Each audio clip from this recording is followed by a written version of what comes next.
Welcome to the Gavel, coming to you from Channels TV studios in Abuja. I'm Terry Ikumi. It was perhaps what we could call a light week at the National Assembly. Not much of committee meetings held in the past week, and again the Senate sat just twice. Chambers becoming scantier by the day as the year gradually draws to an end. Meanwhile, in a couple of weeks, the budget is expected to be laid before Parliament. So here's how the week went. Expectedly, security conversations made headlines, with both chambers asking President Muhammadu Buhari to proscribe bandits as terrorists. Here's a report on that and a public hearing on proliferation of small arms held by the House Committee on National Security and Intelligence. Following a point of order raised by Senator Uche Ekunife, the Senate began Tuesday's plenary by observing a minute of silence in honor of Dr. Chike Akunyili, who was murdered by unknown gunmen in Anambra State. Dr. Chike is the husband of the late former Minister of Information, Professor Dora Akunyili. The Senate notes with utmost concern that on Tuesday, 28 September 2021, at Afompo in Anambra State, that the husband of the former DG of NAFDAC and former Minister of Information, late Professor Dora Akunyili, was gunned down in the most gruesome and very horrifying manner in Anambra State. The Senate notes further that Dr. Chike Akunyili went to Onitsha to present a paper and receive an award at memorial lecture put together by civil society organization in honor of his late wife, Professor Dora Akunyili, and was gruesomely attacked and murdered at Mpo on his way back to Enugu. The Senate is aware that lots of gruesome attacks and killings have been going on around in the entire Southeast, especially in Anambra State, Enugu State, and Imo State. This sets the tone as the Senate considered a motion on the rate of banditry in Sokoto State, sponsored by the senator representing Sokoto East, Senator Ibrahim Gobir, and 8 others. The motion called on President Muhammadu Buhari to declare bandits as terrorists. That most of the bandits have now relocated to Southern Benin and the East local governments due to the sustained military operation at the Zamfara State axis. Concerned that while the crackdown on the bandits was taking place in Zamfara State, no concerted effort or concrete measures had been taken in Sokoto State, leaving it totally exposed to the activities of the bandits. I urge the President and Commander-in-Chief to declare the bandits as terrorists and urge total war against them, including bombing all their locations to annihilate and eliminate them. B, declare the non-leadership of the bandits wanted and track them wherever they are to arrest for arrest and prosecution.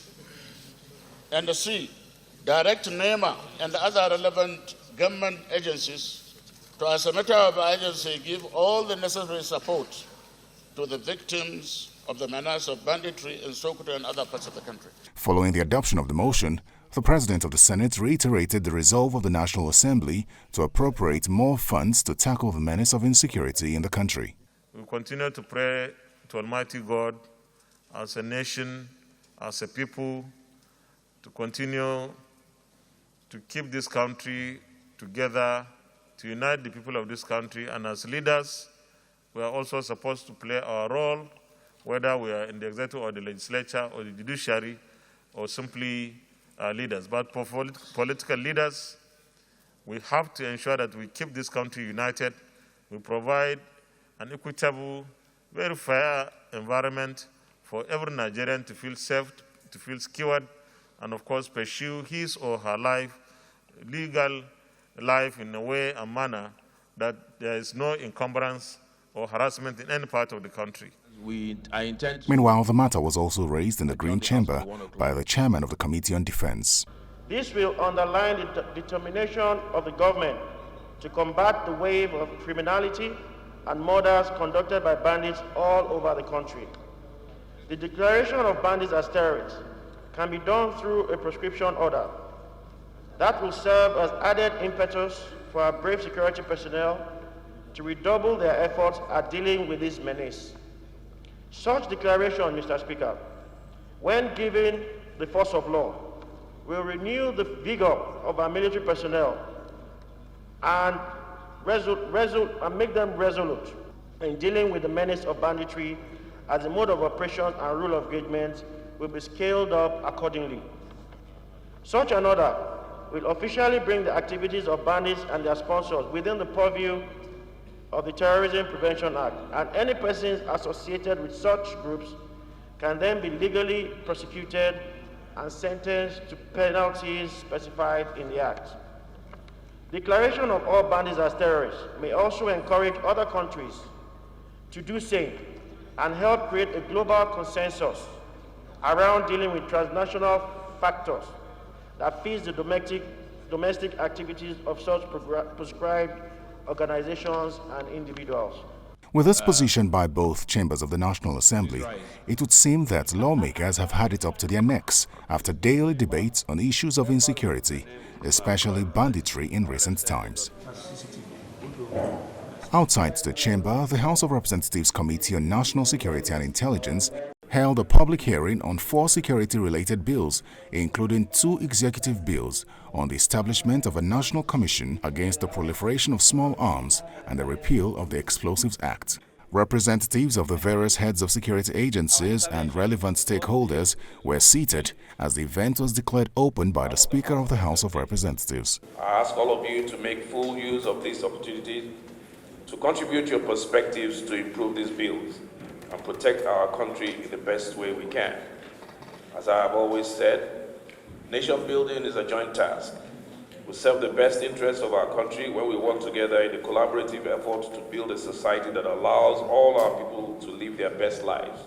The summit discussed critical national security challenges characterized by banditry, armed robbery, kidnapping, cybercrime, cross-border crime, and prevalent loss of lives and valuable properties due to the community unrest across the nation.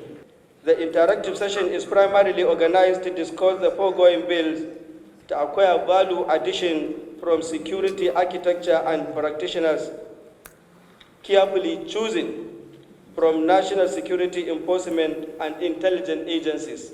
Most of the submissions centered on the establishment of the Commission on Small Arms and the Explosives Act.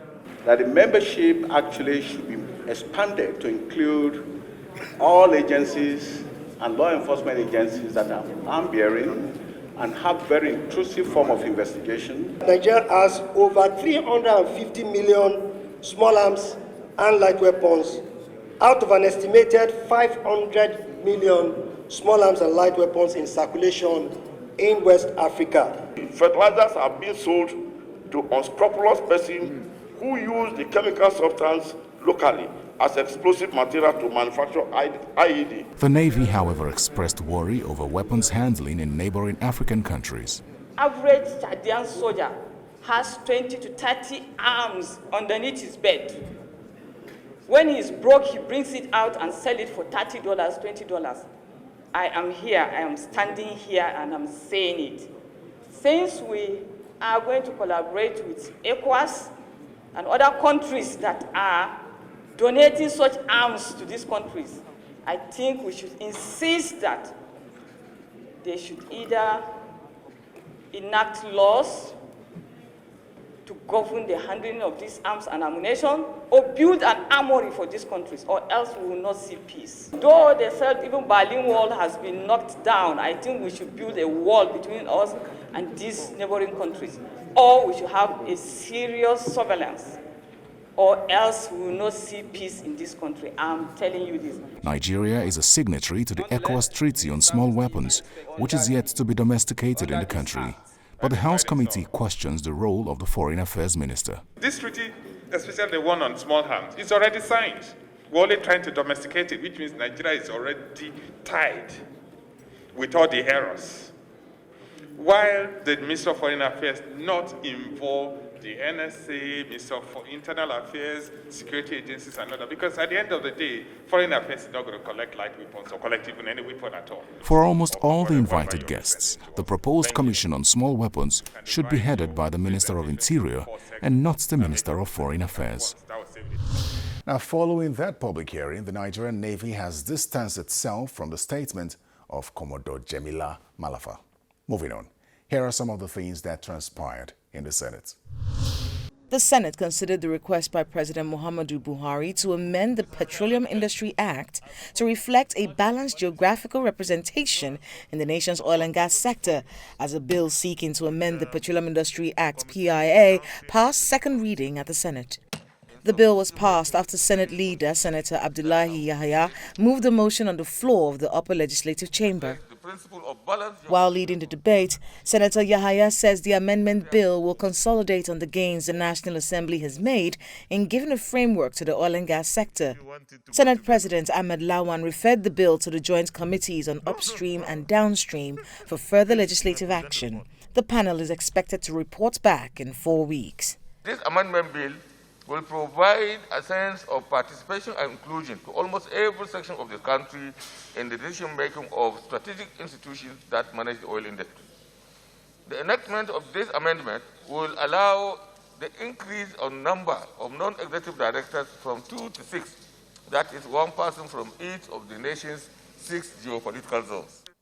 Meanwhile, the Senate is urging the federal government, as a matter of urgency, to consider an emergency intervention fund to the tune of 300 billion naira for critical roads in Niger State, linking economic corridors in the north and south. According to the upper chamber, doing so will facilitate the infrastructure rehabilitation efforts of government to support ease of doing business and economic recovery. This formed part of resolutions reached following a motion brought to the floor during plenary by the senator representing Niger North, Senator Aliyu Abdullahi. The Senate, with disbelief and shock, notes the very ugly scene playing out in Niger State since February 24th, September 2021, which is Friday, in which heavy trucks and tanker drivers blocked all entry and exit roads to protest the horrible state of federal roads passing through the state. Urged the federal government to declare a state of emergency on the critical roads in Niger State linking economic corridors in the north and south. 3. Urged the federal government to consider an emergency intervention fund for the critical roads in Niger State to the tune of 300 billion to concurrently fix the roads as part of the infrastructure rehabilitation effort of the government to support ease of business and economic recovery across the country. The Senate Committee on Local Content has received the report of the Financial Subcommittee of the Mambila Hydroelectric Power Project, HEPP.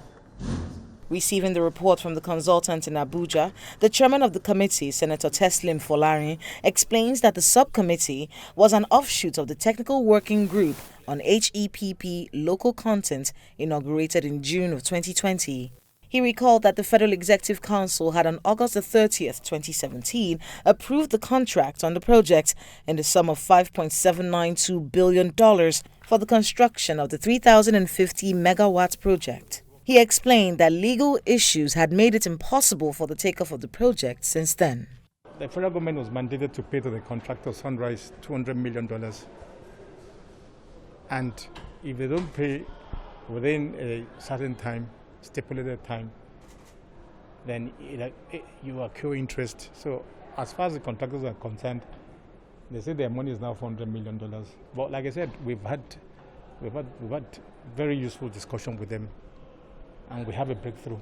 Mambila, Nigeria is putting 30% of the money down. So we're saying if you're putting 30% of money down, then it makes sense for 30% of the contract to be local. As simple as that. Look at what is going on with Train 7. Also, Nigeria is putting down money, so we set targets and we review them to make sure local companies also get their fair share of the action.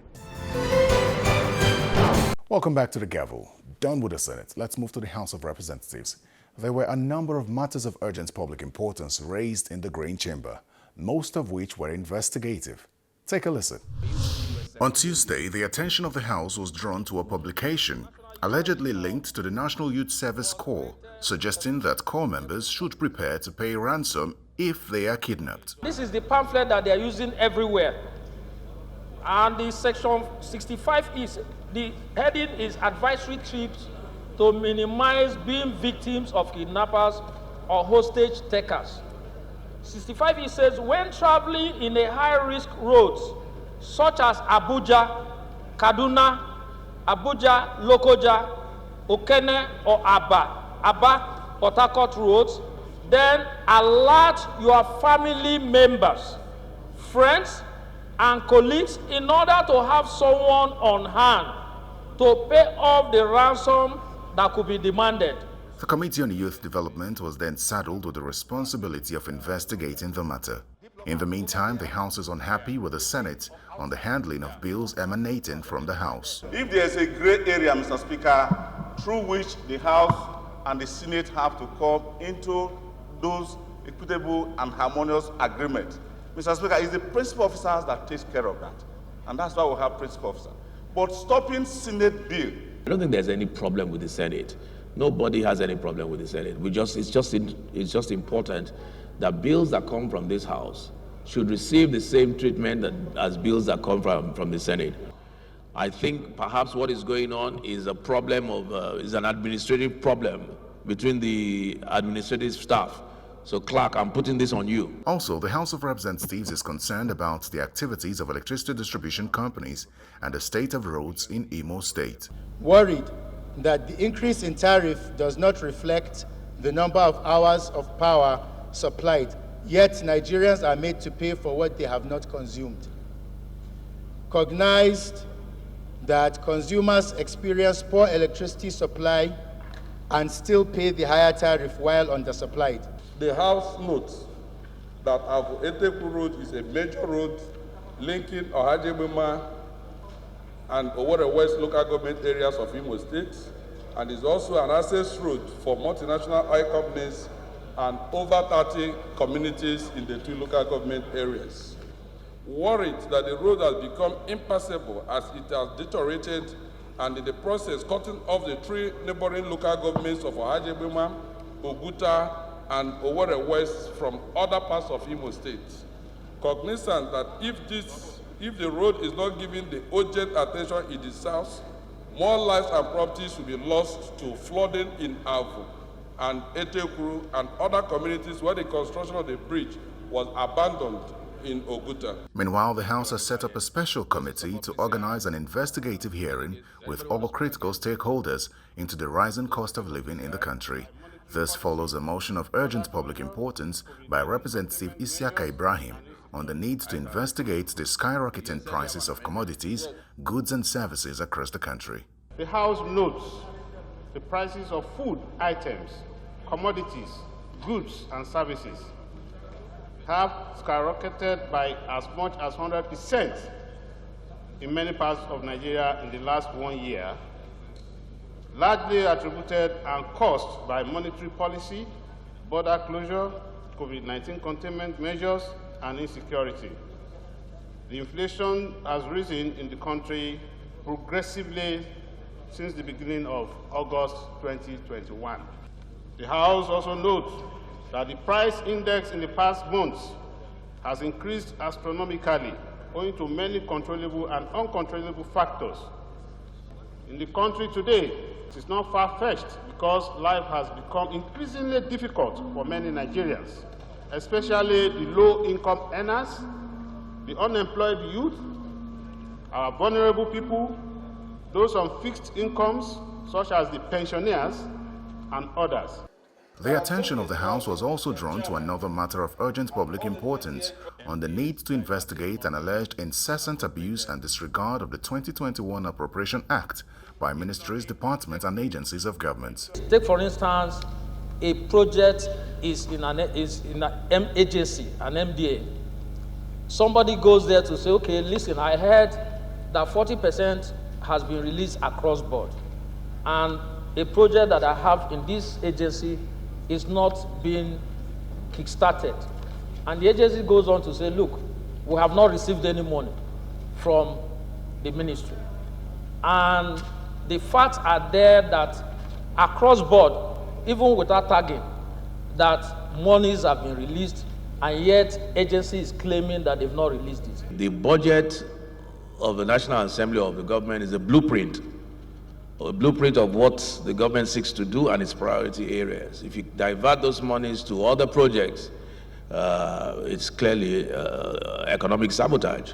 The budget will be presented in the next couple of weeks, where we're going to suspend plenary and do our work. But between now and then, we need to have a clear understanding of what has happened to this motion. The House mandated all its committees to thoroughly investigate the agencies they supervise and identify probable lapses, while also mandating its Finance and Appropriation Committees to specifically liaise with the Finance Ministry to ascertain the releases to government agencies in compliance with the 2021 Appropriation Act.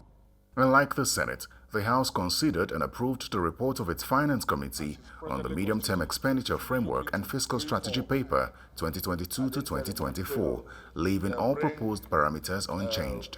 The projected new borrowings of 4.89 trillion naira was also approved, while the total projected revenue is 8.36 trillion naira and the proposed expenditure is 113.98 trillion naira.